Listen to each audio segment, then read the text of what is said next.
Mariemont Preservation Foundation, and I want to welcome you to an evening of fun tonight. And I think it's going to be fun because it's always good to learn new things about the place we call home. And I hope you forgive me if I have to glance at my notes occasionally, but we're doing a lot of stuff. I don't want to forget anything. Tonight's presenters, Cindy, Frank, Betty, and Janet are enthusiastic, experienced docents, so I think you're in for a real treat because they really know their stuff. And to the extent that the Cincinnati Museum has partnered with us to give tours of Mariemont. The Cincinnati Heritage Museum gives tours around the city. They're impressed with Cincinnati and what we do. I'm sorry. Cincinnati Art Museum. No, Cincinnati Heritage, the Cincinnati Museum Heritage. Museum Center, you're right. To the Museum Center. Yeah, the Cincinnati Museum Center. Yeah. Anyway, they're really impressed with Mariemont and what we do here, so they're partnering with us, and you'll hear more about that later. I want to say a few words about the Mariemont Preservation Foundation, who has organized this thing. It's MPF for short, and it's a volunteer organization founded in 1980 to preserve the unique history, beauty, and charm of Mariemont, some of the things which may have influenced you to buy here and live here. To help us preserve the character of Mariemont, which is founded in 1923 and considered a national exemplar of town planning. Therefore, the restaurant's named the National Exemplar, in case you wondered. The MPF's past president, Millard Rogers, worked very hard to get us on the National Register of Historic Places, and even more important, help us achieve National Historic Landmark status. That means that in some ways we're protected from different things that forces have changed, but we still have to remain diligent. It's very important, it's very prestigious to be in a National Historic Landmark, VA landmark. Preserving Mariemont's unique status in a modern world isn't easy. And that's something we're always struggling with because there are always forces more interested in short-term gains than long-term consequences. And that's just the way it is. So we need your help.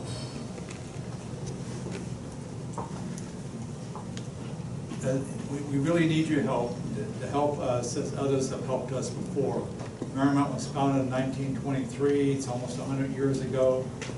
And we preserved a lot of the character, and it didn't come automatically. We need to keep working with this. And the Mariemont Preservation Foundation is one of the main vehicles, and we're working with the City Council, the Architecture Review Board, and try to keep Mariemont the nice place it is. So we'd like you to join. If you haven't joined already, we have membership applications there in the back.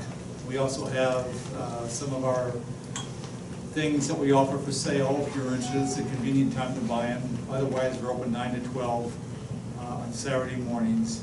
But right now, it'd be an easy time to buy them. So our first presenter tonight is Cindy Chalfant, and she's a former high school teacher and now coaches JV tennis at Mariemont.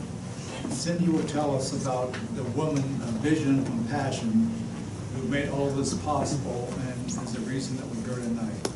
Thank you.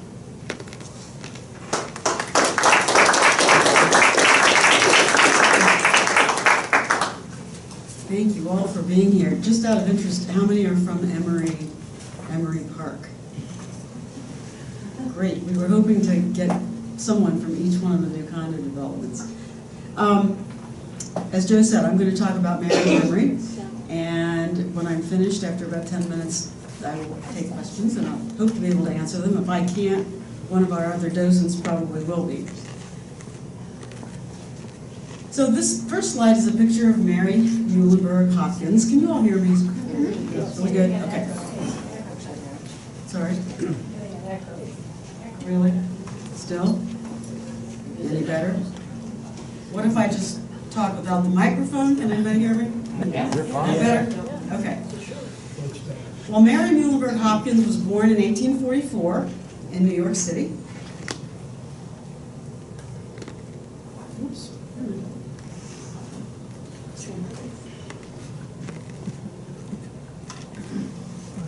Well, new things.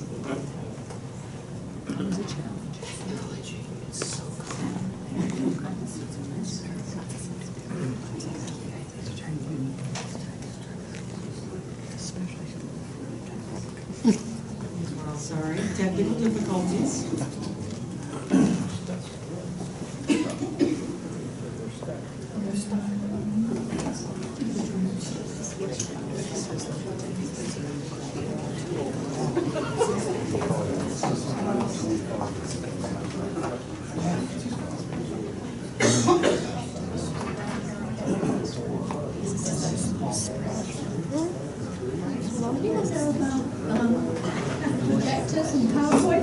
Here, let me see if I can.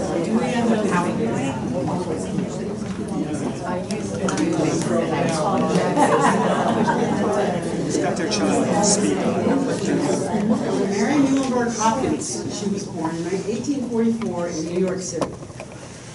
Her parents were Richard H. Hopkins and Mary Barr Denny Muhlenberg, which, as we go through these, you guys will probably notice some names of streets or parks as we go through her life a little bit. She had a younger sister, Isabella Frances Hopkins, and she attended the Packer Collegiate Institute in Brooklyn, which was a private college preparatory school during that time. It wasn't necessarily a four-year college, but it was probably much more education than many females at the time were able to attain. So in 1862, then the family moved from New York to Cincinnati when Mary was 18, and just 4 years later she met and married Thomas J. Emery, who was a very wealthy and eligible bachelor.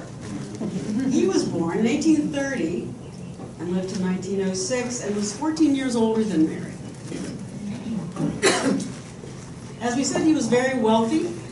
The Emery money came from, number one, using lard, a byproduct of the slaughtering industry in Cincinnati, to make candles that were sold throughout the United States and even in Europe. They also were in the real estate development business, which was the second largest area of their enterprise. But they made a lot of money in both areas. Oh, just to go back, that was a picture of their offices on 4th Street in Cincinnati. That doesn't exist any longer, but it'd be nice if it did. They had two sons, Sheldon and Albert, born very, just a year apart. And I'm sure you'll recognize Sheldon and Albert as names of two of the historic districts. This was a picture of their mansion in East Walnut Hills that they named Edgecliff. That also no longer stands, unfortunately.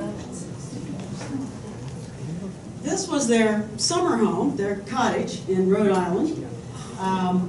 Hence the name Mariemont. That was the name of their summer home. Mary, the French spelling of, or M-A-R-I-E, the French spelling of Mary, and Mont, French for hill, and this home was positioned on a hill in Rhode Island.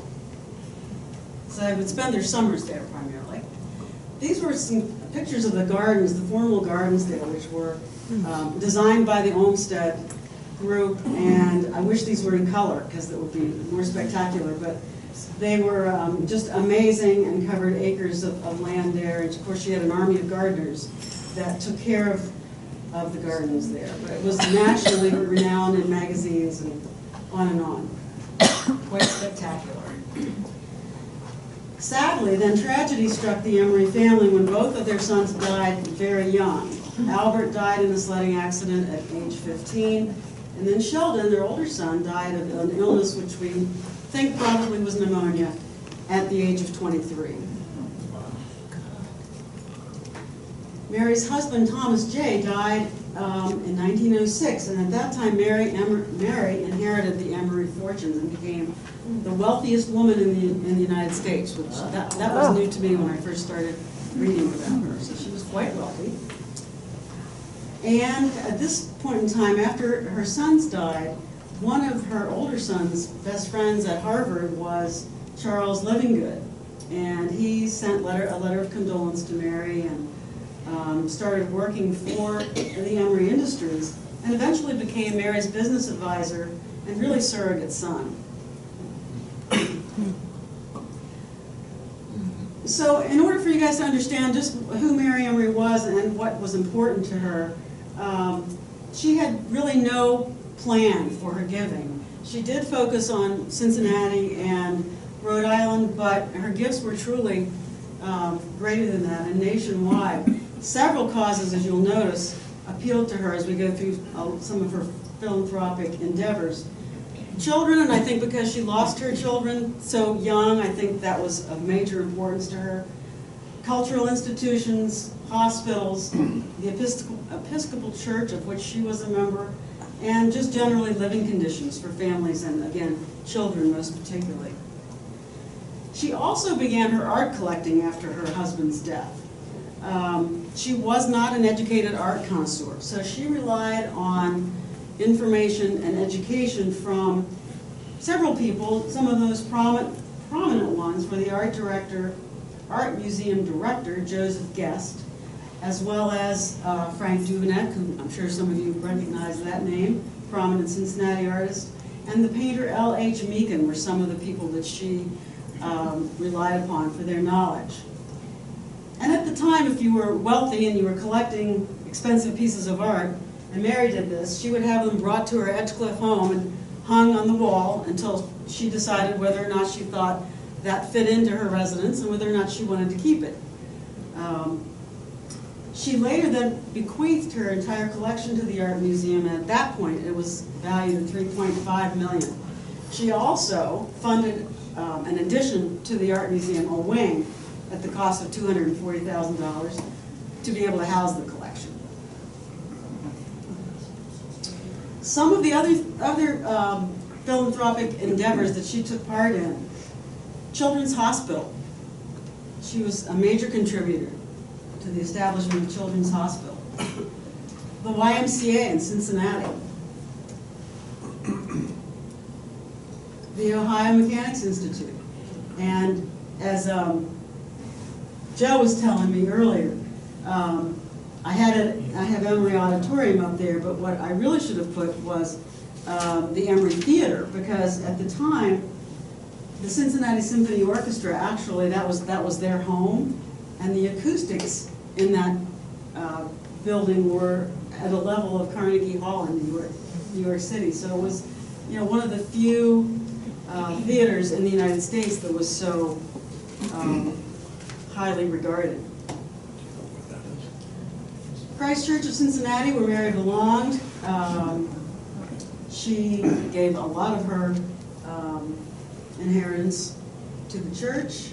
And other important causes, you'll recognize what was the Fresh Air Farm, now Stepping Stones, the Baby's Milk Fund, which became the United Way, Cincinnati Art Museum, of course, and the Cincinnati Zoo.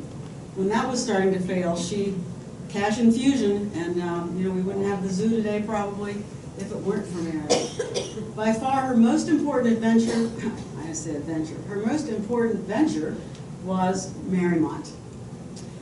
And this was the way she thought about Mariemont. This is kind of wordy, but I thought it was important to understand something about her character and the way she thought. She wanted to offer high-quality rental apartments for the working class. It was not intended to be for the affluent individuals. But she wanted to appeal to all classes of people. And so there would be lots to be purchased for individual homes. And she wanted the community to be self-sufficient. So it would contain all the shops and the stores and the schools and the parks, the hospital, even so far as planning a retirement community, which was never realized, but that was in her original plan. And at least one church, and it would be done also with a complete infrastructure of streets, sewers, and utilities, all planned at the same time before any of it was constructed. This was an example of what downtown Cincinnati, an urban environment, might have looked like. And as you can tell, and going back to Mary's emphasis on families and children, this was not a healthy environment. And Mary thought that there should be some place outside of this urban setting where families could thrive, children could live healthier lives. And so this is what she was trying to avoid. And at the time, I think Cincinnati was like the fourth, what was it, guys, third or fourth worst polluted city in the United States. It was bad. It was in a river valley, and people burned coal, and all that became trapped. Similar to what London is, why they have all the fog. So, when she decided to take on the venture of Mariemont, Charles Livingood, who again was her business advisor, hired John NOLEN, a preeminent town planner, to plan the community. So they spent took several trips to Europe to look at the architecture, especially studying the English garden city architecture, which from these photographs I think you can see some real similarities between these structures and, for instance, I live on Albert Place. That looks to me really like Albert Place. And there you've got the Tudor design. And this, just as an example, I know that's kind of a tiny map, but just to see the design in total, that everything was planned. The streets, the green spaces, everything was designed before construction began, which was unique at that time. So on Sunday, April the 23rd, the Cincinnati Enquirer announced that this model town was to be built by Mrs. Mary Emery and millions to be spent in dwellings for workers. And on April 23rd, the groundbreaking occurred. The construction of Mariemont cost a total at that time of $7 million, which we looked up today, that would translate into $100 million. The groundbreaking took place just outside of the Leffelwood Ferris family house that's right across from the tennis courts in April of 1923. And these were just, I thought, some interesting photographs. This is the beginning of, on Chestnut Street, the Dana Group. And you can see that the school is being built and the church is being built. But I think it's interesting to note the lack of trees. It looks so sparse at that point. And this was another view looking west towards Cincinnati. And at this point, you can see here's Denny Place and Albert Place and Sheldon Close. The three historic districts have been completed. But the square, none of this has been developed yet. And, you know, again, it's pretty treeless, which that would seem really odd to us now. But that's just another stage of development, and that was in 1929. Picture of the church, which I think is one of our gems here in Mariemont, as it is completed. And the hospital. And I think one interesting thing to note about the hospital, this was one of Mary's ideas, that these balconies be large enough and the doorways wide enough so that you could get a hospital bed out onto the balcony so people could get the benefit of the fresh air while they were recovering. That was kind of interesting.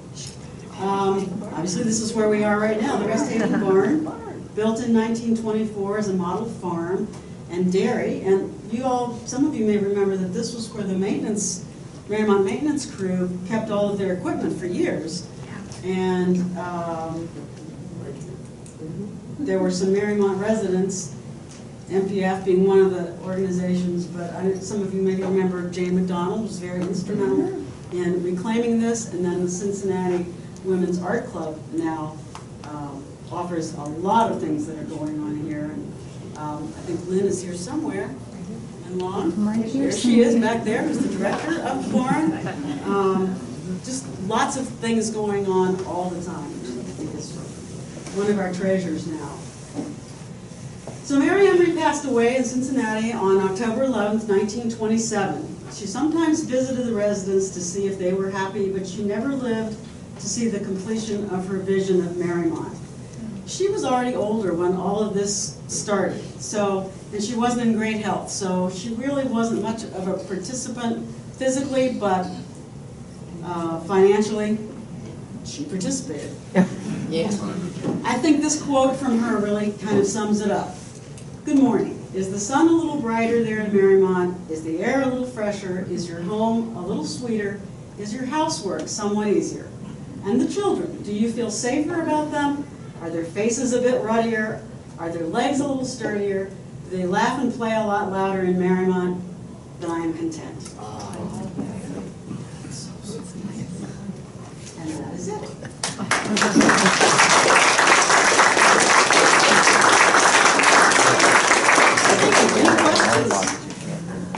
I can attend to. President of the Mariemont Preservation Foundation and was one of 5 trustees who were responsible for developing and authoring MPF's Vision 2021 plan. Frank is a 24-year resident of the village. As a trustee, he is primarily interested in seeing the Mariemont Preservation Foundation partner with other groups in order to extend the legacy planning efforts initiated by Mary Emery, Charles Livingood, and John NOLEN. Frank?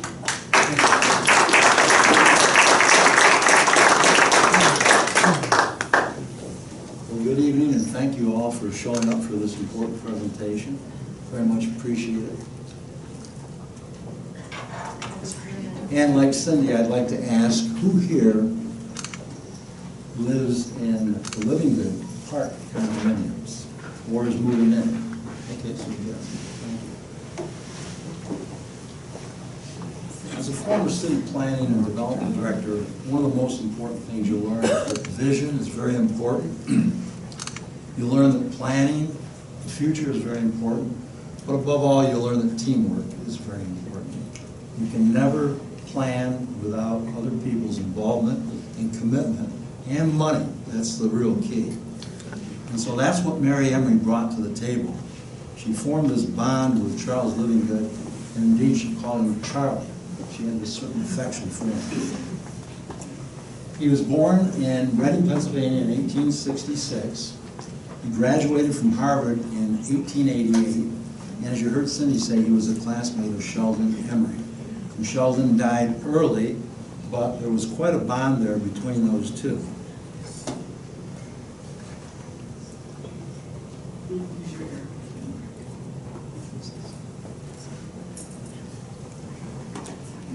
Here's a picture of a young Charles Livingood. I'm assuming that this was a picture of him after he came to Cincinnati and began work for Emery, Thomas J. Emery Sons.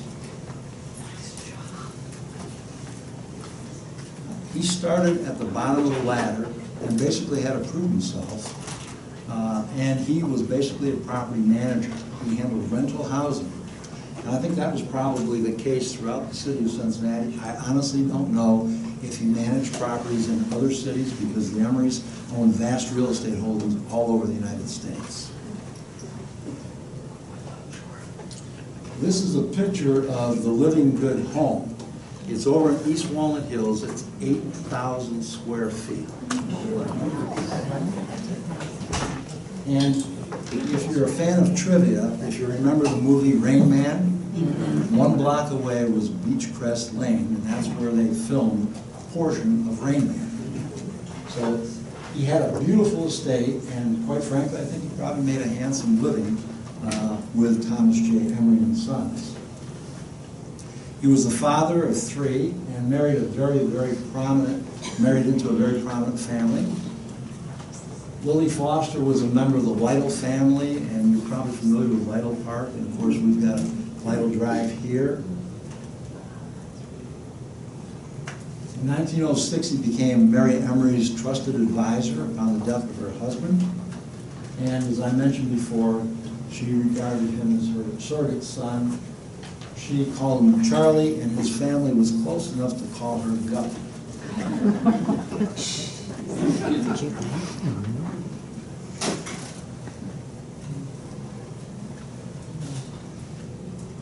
In 1910, Mary Emery charged Livingood with developing the concept for a new community. And what I'm going to suggest here is that when I take a look at the development of Mariemont, I want to break it down in terms of producer, a director, and a lead actor. Mary had the money. She put everything together, okay? But the person who was the attention to detail, the big picture guy, was Charles Livingood. He had her complete confidence. And then John Nolen was later hired. He was the guy that basically came up with a plan, but with a tremendous amount of input from Livingood. I want to suggest to you here that as much as John Nolen gets credit for the plan for Mariemont, and I'm a big John Nolen fan, believe me, Charles Livingood played a much bigger role in the development of Mariemont than he's given credit for.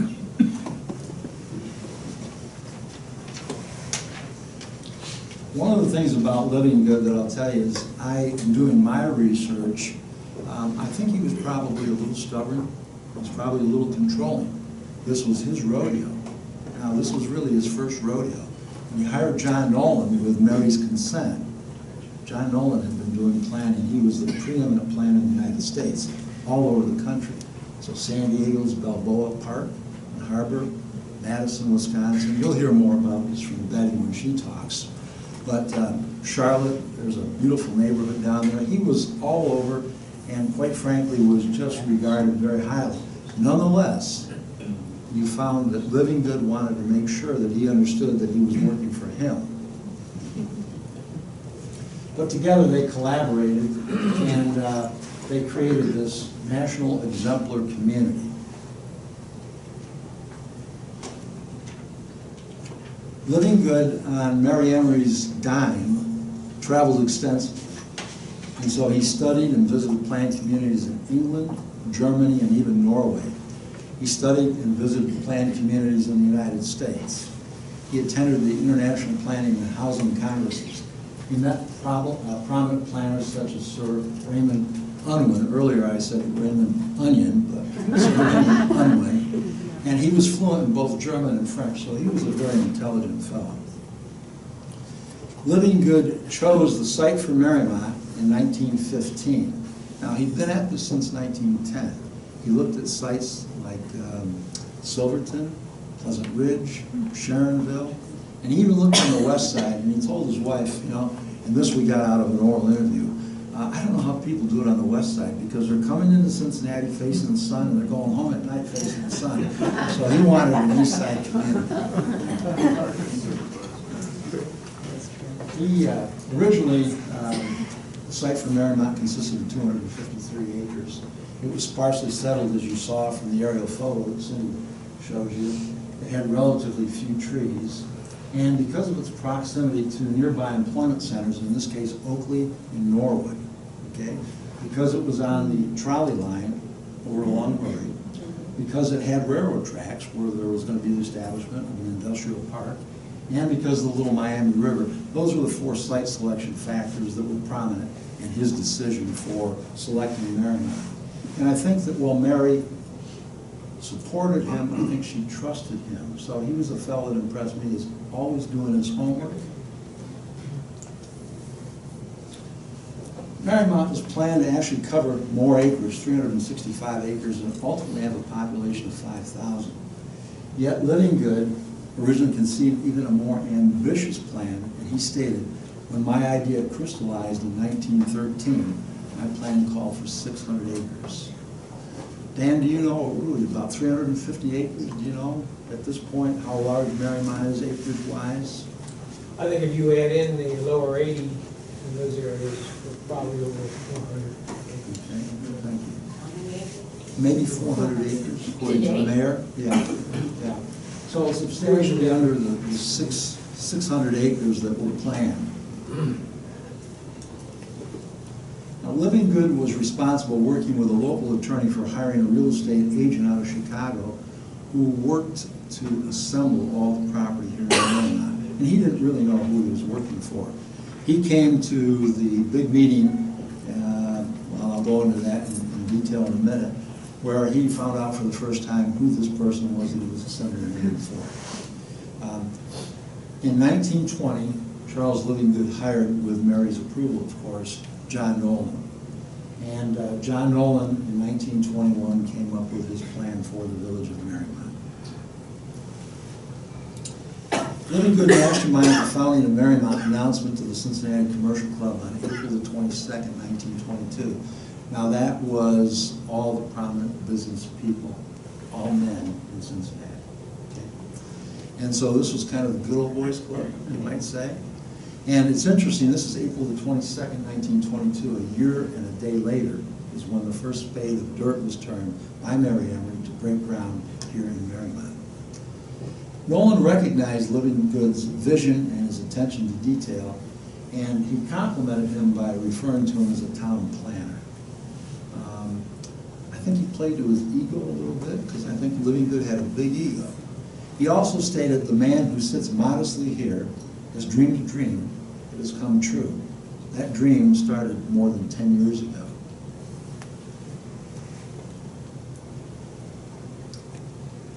Living Good created a holding company to plan, build, manage, and own the town of Mariemont. Mary was the sole shareholder, and he became its president on December the 1st, 1922. Living Good's plans for Mariemont also included an Indian museum, and it's interesting that many of the artifacts that were unearthed over near the swim club were actually then, at a later time, transported to Harvard University and were on display at the Peabody Museum. So we have this strong tie with Harvard University, starting with Mary Emery's son Sheldon, Charles Livingood attending, John Nolen was a graduate of Harvard University, and then the Peabody Museum putting these on display. As Joe pointed out, at MPF, we still have some artifacts ourselves from those early digs in Mariemont. So if you'd like to stop by sometime on a Saturday and peruse those, we'll be happy to show them to you. Living Good also selected the names, along with John Nolen, for Mariemont streets.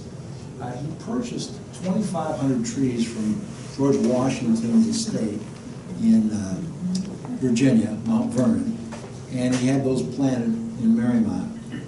I want to read you something that I found interesting.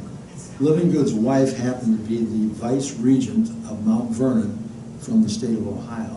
So I'm assuming that she had something to do with that selection. But if you travel throughout the village, a lot of our large trees, especially in the historic district, were Mount Vernon stock.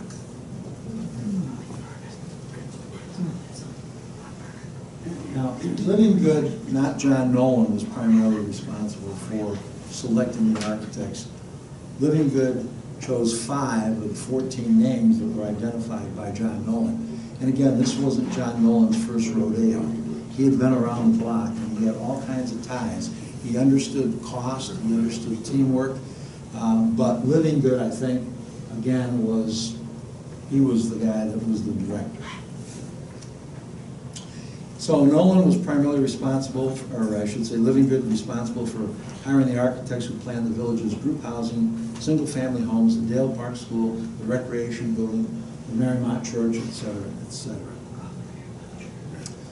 Neither Charles Living Good nor John Nolen were present for the groundbreaking, which occurred on April the 23rd, 1923. I was very surprised to learn that when I was reading Miller Greiwe's book. Mary Emery instead did all the honors, and it was appropriate. She should be she should be given all the credit that day. She was, it was an important day in her life. It's interesting, again, I'm going to quote something from Miller's book, because I think Miller captured Living Good's character and personality. Living Good was on an 8-month-long vacation here. He was in Italy, France, England, and Switzerland. And even had a doctor go ahead and write up a restriction on his activities while he was resting at various spas and elegant hotels. And to say Living Good lived the good life is really probably an understatement.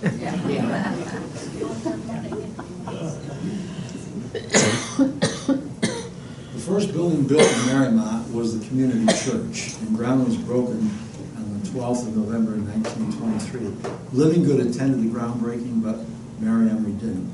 And here's a picture of the church, a real treasure. It's interesting that when you start taking a look at this, Living Good traveled in England extensively, but there was an architect by the name of July who actually located the tiles for the roof, and they date back to 14th century England, Calcott, England. And he's the one that informed Living Good. Living Good then went ahead and agreed to pay for those, have them shipped to the United States. And so these are probably the oldest, this is probably the oldest roof in the entire United States. That's how old this was. And Living Good, again, had a great keen eye for architecture and detail, but he loved England. England was really, was his model. Now, he could be a bit headstrong and prone to control, as I mentioned. However, he was well educated and had a great eye for architecture. According to his daughter, and when you looked at the oral interview that MPF has on its website, in case you'd ever want to visit that, with his daughter, and her name was Elizabeth Living Good McGuire, indicated that her father liked to play host to some of the out-of-town professionals that came in town.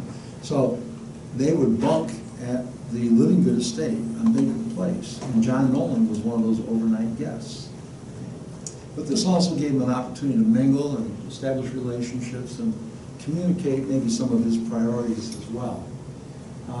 He wasn't afraid, according to his daughter, to become involved in such mundane tasks as pounding stakes in the ground around the perimeter of the Mariemont Church. However, I don't think that was kind of a frequent activity of his because he was gone so frequent.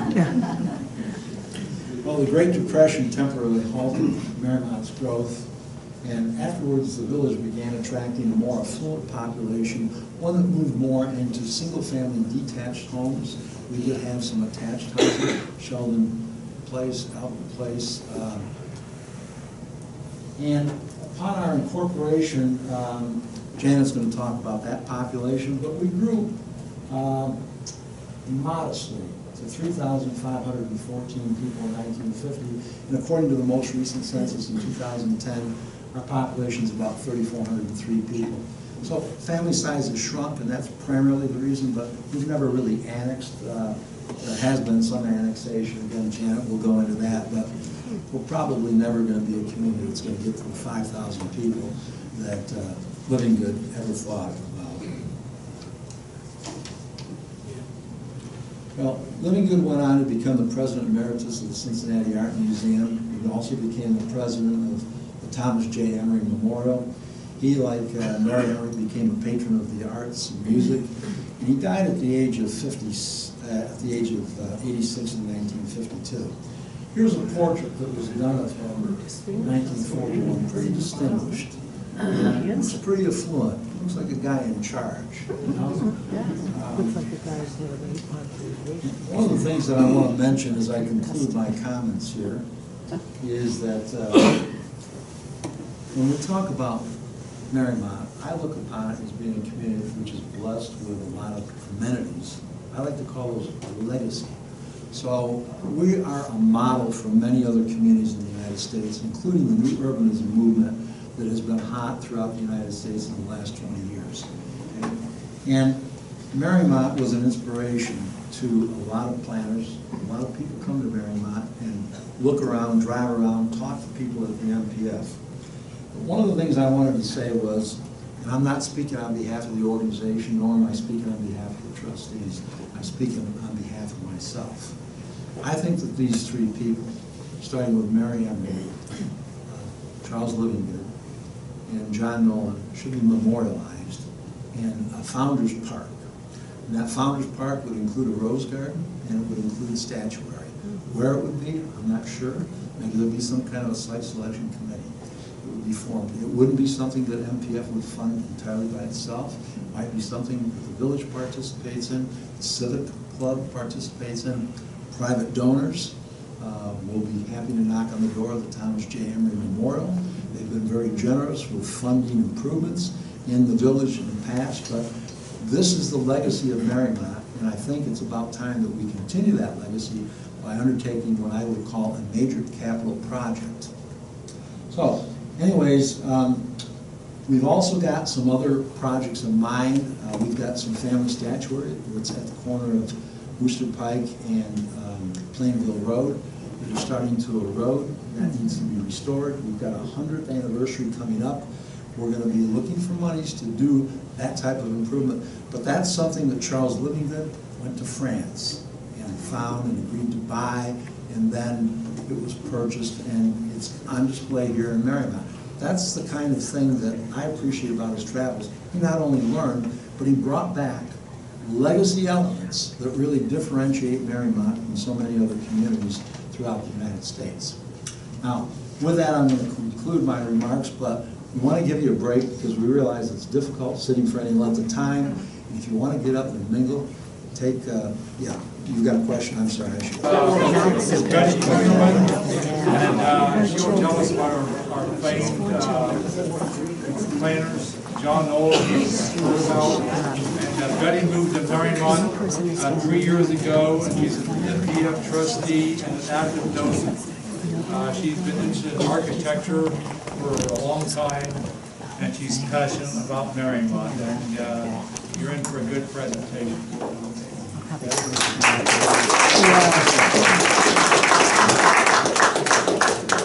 Good evening. First of all, who lives in Nolan Park? Oh, Betty. Okay. Can you hear me now? Yeah. Good. First of all, who lives in Nolan Park? Okay, very good. Very good.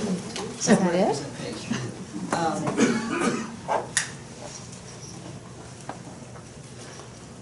Whether you're walking the streets of Mariemont, or whether you're, I think this on, I like to wander.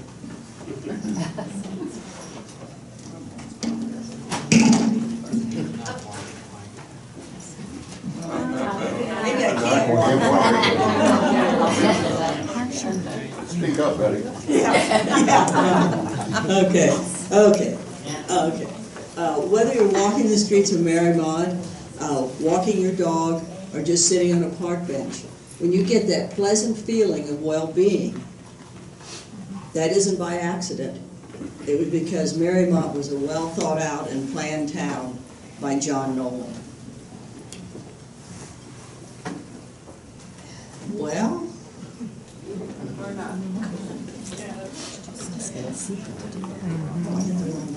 excuse me. Okay, this is a picture of John Nolan. He was born in 1869 in Philadelphia. He had a pretty rough childhood. His father died when he was 1 year old. His mother had this doesn't let me grow much, but his mother had a hard time financially, and when she remarried when he was 9 years old, his stepfather refused to provide for him.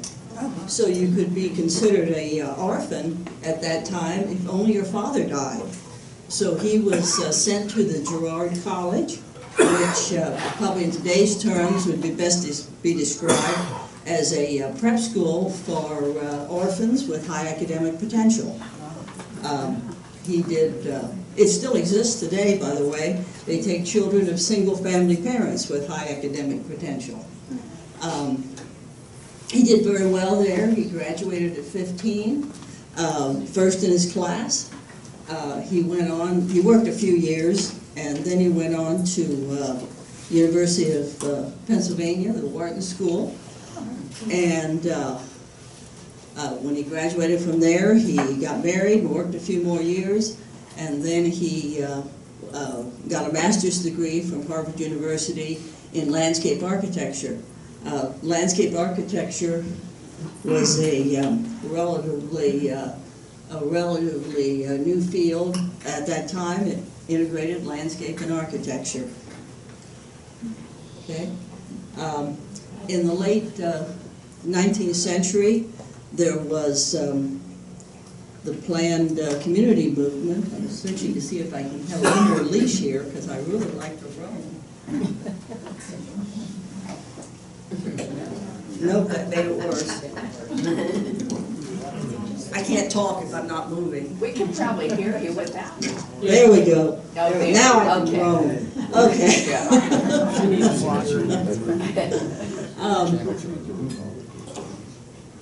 there was this movement among industrialists to build cities for their workers to live in, because as we previously mentioned, the conditions in the city were pretty awful. And the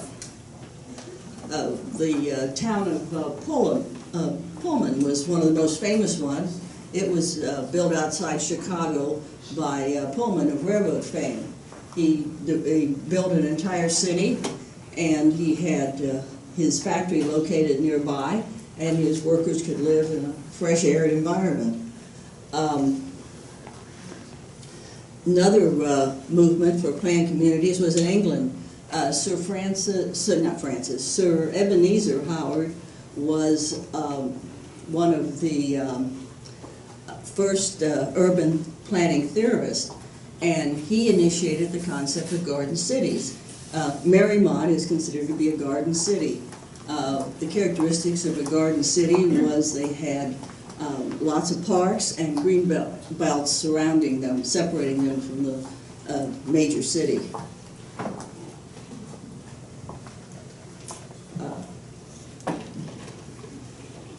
In 1913, John Nolen established his office in Cambridge, Massachusetts. He did town planning and landscape architecture.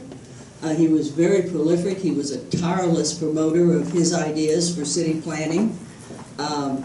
He lectured at Harvard and MIT and professional associations frequently.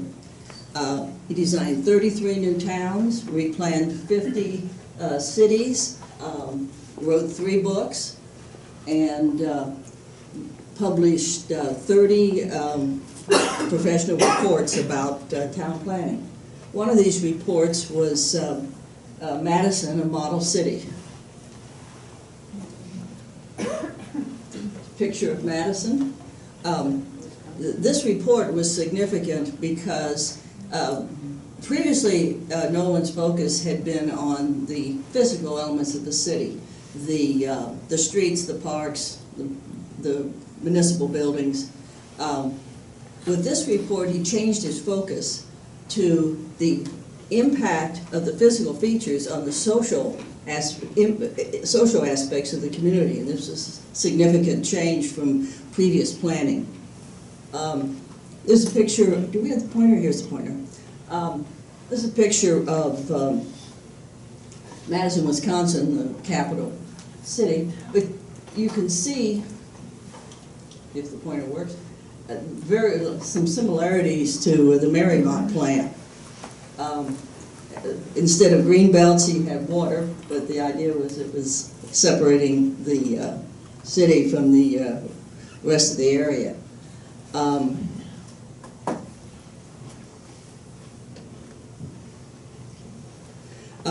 Let's talk briefly about some of the main elements you see in a Nolen town. Frequently there's a formal gateway entrance, a tree-lined boulevard coming into town. He used the natural features for the public spaces. He combined formal and naturalistic elements. He combined straight and curved streets and diagonal streets. He combined informal and formal structures. Usually there was a main axis with a focal point at the end, distinct hierarchy of streets separating the main drags from the residential streets. He had a preference for group housing, where they were groups such that they defined the public and the private space. And usually there was a strong focus on the town center. This is a picture of John Nolen in what was to become Mariemont. Notice the trees behind him. He was out in the field. He had been hired by LIVINGOOD to do the plan for Mariemont. And as previously indicated, it was very much a collaborative effort. Nolen was very aware of who his employer was and adopted many of LIVINGOOD's ideas. Okay, here's an early picture of Mariemont under construction. I show it because right here, oops, there, horse-drawn card, Mariemont was being built just at the cusp between cars and trucks and horses. So when you see pictures of construction, you see both in the early pictures.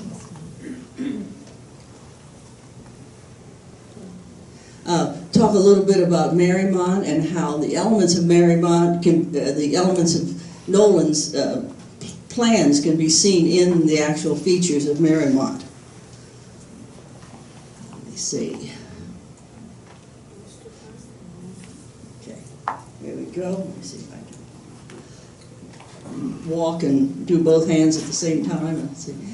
We've got Booster Pike coming in from the west, tree-lined boulevard, as he had in many of his cities. He used the hilly areas for, my notes here. He used the hilly areas for parks. You can see the Dogwood Park and the Little Miami Bluff area. Hold your mic. Oh, I'm sorry, excuse me, I'm sorry. Like I said, I can't do both hands and walk. Take it away from me. But anyway, he built a style of informal cottages up in this area, and yet the school and the city building, the original plan for the city building, which was much more formal than the one we have now, but it never got built. And then the Parish Center, it was the Recreation Center originally, and it's now the Parish Center. Those were all more formal structures. He combined both. And one of the buildings that never got built, unfortunately, was the city building, because originally, here's the fountain, and originally it was going to be right here with a green space surrounding it, and then a vista down Center Street, all the way down to the concourse where you have the beautiful view over Miami Bluff. So this was one of his features. He planned a lot of cities, a strong axis with focal point. And we now have Comey Shepherd, I think, there. Unfortunately. Yeah. So anyway, let's see.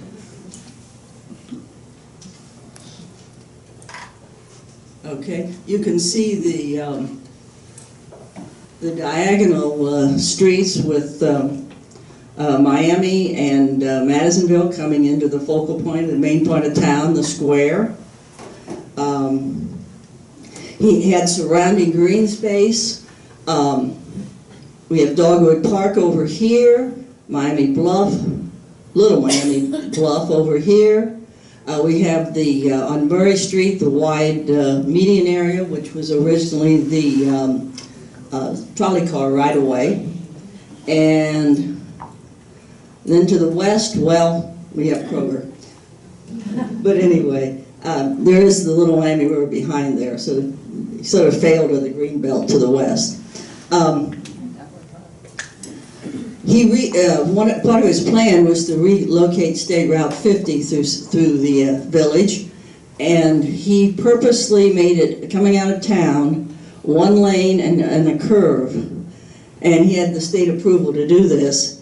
I mention this because the state is currently looking at alleviating or improving the traffic flow through Mariemont. And I'm quite concerned that they'll mess with Nolan's original plan of that one lane and the curve that he put in there to slow down traffic. Well, we'll see.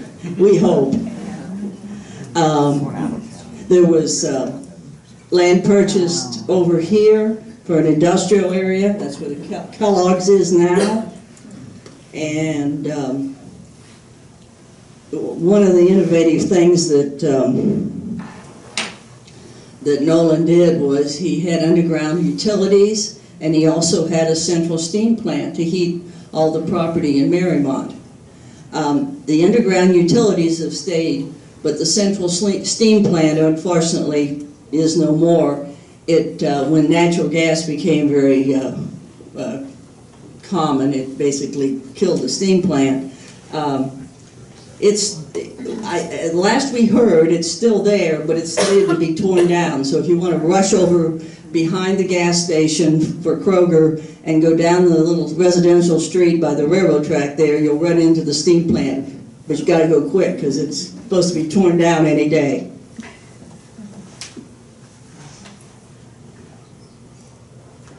Okay.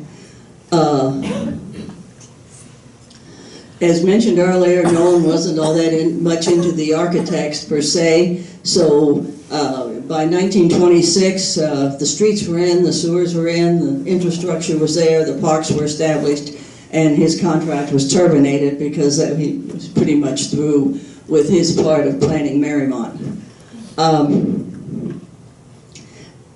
I find this amusing given the current state of parking, but the New York Times called Mariemont a new experiment in town planning to fit the motor age. We have one car.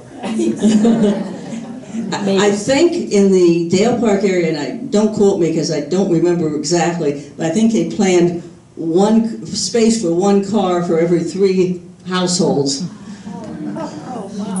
That makes sense. They had no idea what was going to happen. While Nolan was still working in Mariemont, he also had some work in Florida. In Florida, in the 20s, Florida was booming. He contracted for 20 projects in Florida, one of which was the new resort town of Venice. I mentioned Venice because Venice is planning a NOLEN Towns Association of NOLEN Towns, and they've asked us to join, and we are. We have, I'm corrected. And on the 20th of July at 7 o'clock, there'll be in the Mariemont Village Church, there'll be someone from Venice to talk to us. So if you'd like to attend, look for that.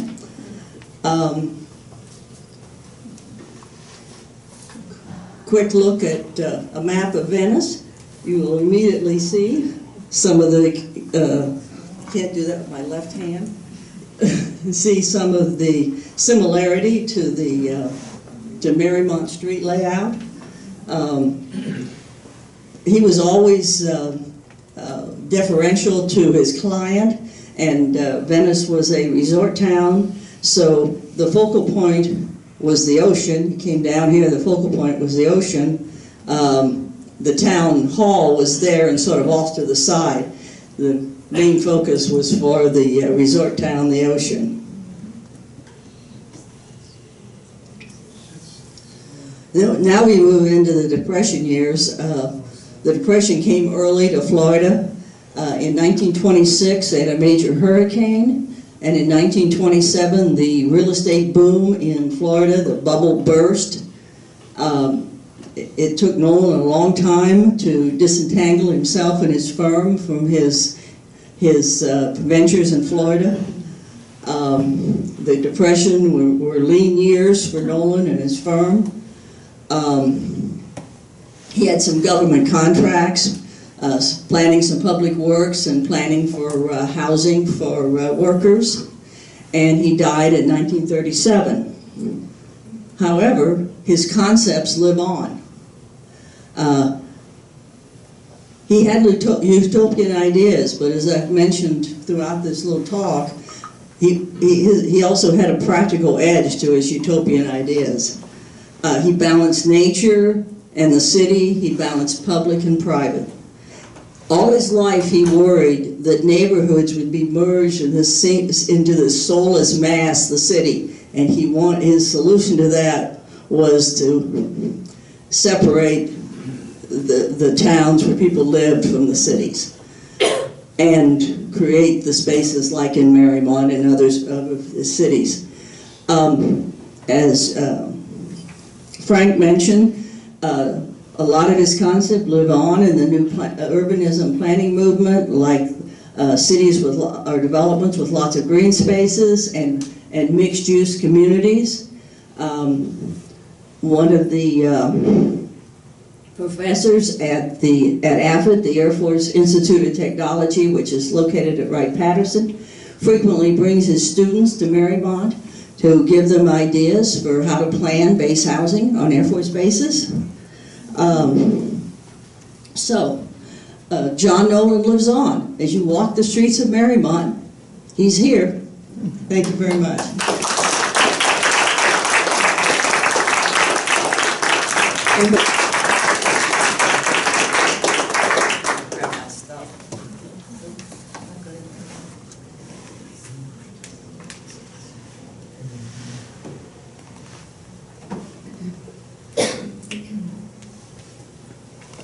Bear with me a moment. Just need to pull up on.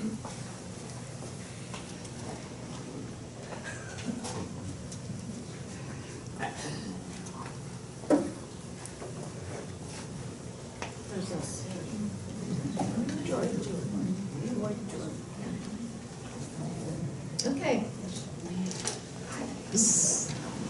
I can't do what Betty did and look at my notes and walk around at the same time. So first of all, I'd like to ask anyone here in the audience, any of you live in Jordan Park? Okay, got quite a few of you. Thank you very much for coming. Well, hopefully tonight you may learn something about the person for whom your condominium was named after. E. Boy Jordan, and he was the first mayor of Mariemont. And it was E. Boy Jordan that steered Mariemont towards self-government and continued the vision of Mary Emery and John Nolen and Charles Livingood. He may not be so well known as those three, but however, his influence on the political and social development of Mariemont cannot be underestimated. He was a native Cincinnatian. He was born in 1897 and attended Woodward High School. And he earned degrees from the University of Cincinnati College of Music and also the UC College of Law. After graduating from university, he served 2 years in the Army in World War I, and then returned to Cincinnati and began his own law firm, and later he took over his father's law practice in Cincinnati. After moving to the area, and he became one of the first residents to live in the new town of Mariemont. And he was also identified with many other firsts. He was a man that was very, very involved in those early nascent organizations in the village. He was one of the first members of the Mariemont Community Church, and he remained a lifelong member of such, serving on its board of trustees. He was also the first choir director, and he directed that choir for some 25 years. On Christmas Day in 1927, he and his wife, Marie Hawke, were the first couple to be married in the Mariemont Church. His wife, Marie, was actually one of the first teachers to be employed by the Mariemont Company, and she taught elementary school children in the temporary schoolhouse that the Mariemont Company erected, and that used to stand on the corner of Beach Street and Worcester Pike, and it operated for 1 year, just 1924, till Dell Park School opened in 1925, and Marie continued to teach elementary school there for many, many years. After they were married, the couple lived in a townhouse in the historic district, and they later lived in, before purchasing their own home, at 4030 Lyttlewoods Place. As I said, they were both extremely active within the community. They were members of the Mariemont Civic Association. They were lifelong members of the Mariemont Church. And E. Boy Jordan was also a Columbia Township trustee for several years. He was also the first candidate to complete the Masonic Lodge's entered apprentice degree. He was a charter member of the Mariemont American Legion Post. I think there wasn't an organization in the village that he did not belong to. He was also the first Mariemont Caroliner. And, of course, he served as the first mayor of Mariemont from 1941 to his death in 1959. He was also a very accomplished musician, and he loved to play the organ.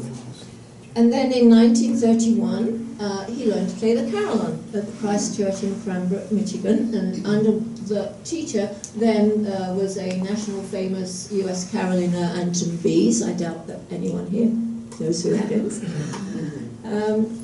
He was actually one of only about 100 carollineurs in North America at that time, and he played 26 bells of the Mariemont Carillon every Christmas, every Easter, and every Sunday for 30 years. And on wintry days in December, he would ascend to the keyboard room in the carillon and play jingle bells to the children when they went back into school. Now, from its inception, the Mariemont Company oversaw the daily operations of Mariemont until the company dissolved in December 1931, and the funds were then transferred to the Thomas Drainer Memorial. Now, Charles Livingood, who had been the CEO of the Mariemont Company, became the president of the Thomas Drainer Memorial, and the memorial continued to manage and oversee all the properties and maintain the properties of Mariemont. However, in 1941, the Thomas Drainer Memorial wrote a letter to the Governmental Status Committee of the Mariemont Civic Association, stating thus: "The memorial cannot indefinitely continue to bear the full expense of governmental functions in the village of Mariemont. As long as this community remains unincorporated, it is subject to being broken up and inadequately protected by the activities of representatives of other areas. The trustees of the Thomas J. Emery Memorial are of the opinion that the residents must now protect the future of their community either by incorporation or by annexing this area to the city of Cincinnati." In 1941, in a prospectus that was issued by the Mariemont Company in 1925, it was clearly stated that Mary Emery expected her citizens of Mariemont to determine their own form of government. And now it seems that time had come. The residents were faced with a momentously important decision which would influence the future direction of Mariemont: to be annexed by the city of Cincinnati or to become an incorporated municipality. The city of Cincinnati was proposing annexation of this whole area at that time, not just Mariemont, but also Fairfax and Madisonville. Interestingly, Fairfax decided that they would incorporate as a village, whereas Madison decided they would be annexed by the city of Cincinnati. It was also determined that the areas of Homewood, Indian View, Lytle Woods, and the Westover Industrial Estate would be annexed to Mariemont. And the addition of these territories would increase the total population of the area at that time to be either annexed or incorporated to 2,500. And Frank alluded to that in the latest census had the population of about 1,000 more at 3,400. So that was basically how much the population has grown since the 1940s to the present day. For those of you that don't know the Homewood and Indian View areas, originally Mariemont, the last street in Mariemont was Beach Street, and Homewood is the next street over, and from there to the Fairfax border, that area was annexed into Mariemont. And to the east of the village, Indian View was divided. The west side of Indian View was actually Mariemont, but the west side of Indian View to what is now the incorporation line where the Mariemont Promenade is, that was the area that was incorporated or annexed into Mariemont at this time, where the residents were deciding on whether they were going to be incorporated as a village or to be annexed by the city of Cincinnati. The Mariemont Civic Association had prepared its residents. There were many, many articles and advertisements in the local Mariemont Messenger at that time, informing its residents to make an informed decision when the time came for them to vote to either be annexed by the city of Cincinnati and be controlled by the city, or to be incorporated as a municipality and dictate its own future. And I think we know where the vote went. 522 residents voted for incorporation and 286 voted against. So the residents were now faced, well, first then, that was in April April 14th, 1941, and the village of Mariemont at that time, after that vote, officially became an incorporated municipality and was recorded as such at the Board of Elections in Hamilton County. The residents were now faced with the task of creating their own self-government, and at a meeting, an informal meeting, was convened of interested residents, and this was held in the backyard of E. Boyd and Marie Jordan's home. There was much discussion of how to proceed. It was here that Marie Jordan suggested the idea of a town meeting style of government. Such was typical in New England, and this would be a non-partisan organisation open to all voting age residents of Mariemont. May 19th, 1941 was actually the very first Mariemont town meeting. And you've now lived in Mariemont. If you've lived here for over a year, you're probably aware that we do have an annual town meeting in March every year. But at this first meeting, the village was divided into 6 districts, and the nominations were presented for the offices of mayor, clerk, treasurer, town marshal, who would later become the chief of police, and a 6-member council.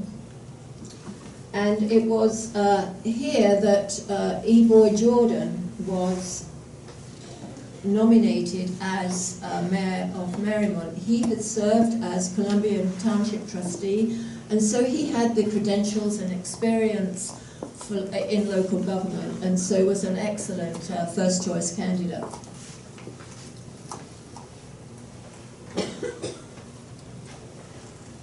On June 17th, 1941, this was the following town meeting where the officers and council members, as were nominated, were elected unopposed. And it was here then that E. Boyd Jordan became the first mayor of Mariemont. On July the 12th, 1941, Mariemont officially became the village of Mariemont within the state of Ohio. It was designated a village because its population was under 5,000. And you may recall last year was the 75th anniversary of the incorporation, and many of you may have attended some of the events that were organized that year. The next big celebration will be the 100th anniversary. In July 14th, that was the first council meeting, and it was held at the Thomas J. Emery Recreation Building. At that time, there was no administration or municipal building in Mariemont, and the council chambers met in the parish centre, in the lounge of the parish centre at that time. There being the first order of business for this newly formed council was to create a budget for the fiscal year 1941 to 1942. And as its new and first mayor, E. Boyd Jordan was now charged with creating an administration to oversee and direct the future of the new village of Mariemont. And in those early days, he and his fellow council members worked tirelessly to create and implement an effective and responsive village government. And this was at a time when most citizens' thoughts, most citizens' thoughts are actually on the other side of the Atlantic, and more to the supportive war effort that was beginning to happen in their own backyard. During his tenure as mayor, he oversaw the growth and operations of the village in countless ways. During his administration, He established the police and fire departments and outfitted them. The community swimming pool became a reality in 1958 when it opened, and land for the new municipal building was purchased. Unfortunately, Boyd Jordan did not live to see the municipal building being constructed in 1962. He continued in his office of mayor until his death on March the 27th, 1959. He had then served 8 consecutive years as mayor, and he often ran unopposed during his 19 years in office.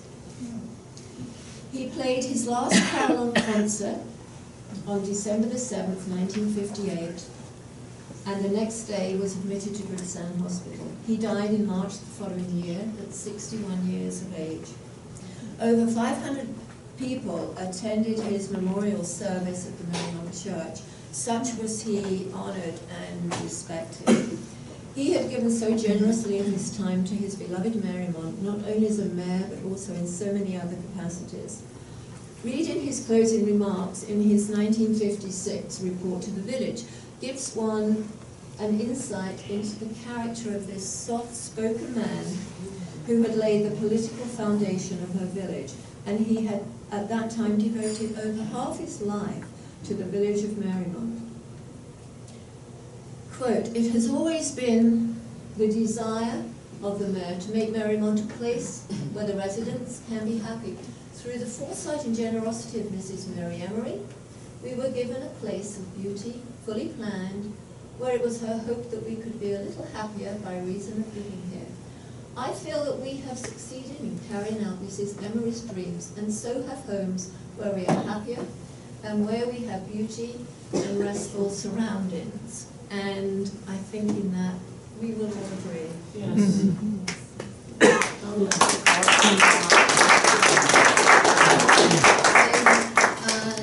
In 1961, he was honoured with a plaque that was placed at Eastwood Memorial Park, which is at the corner of Miami Road and East Street, and hence the name of the condominiums opposite.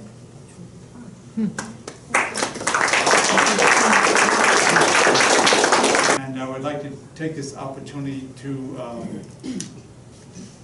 thank and commend the vision and sensitivity of the developer of these condominiums, Rick Greiwe, for keeping Mariemont's architecture and integrity alive, and by building some of the unrealized plans that John NOLEN had put on paper but had never happened. So we want to thank him for that.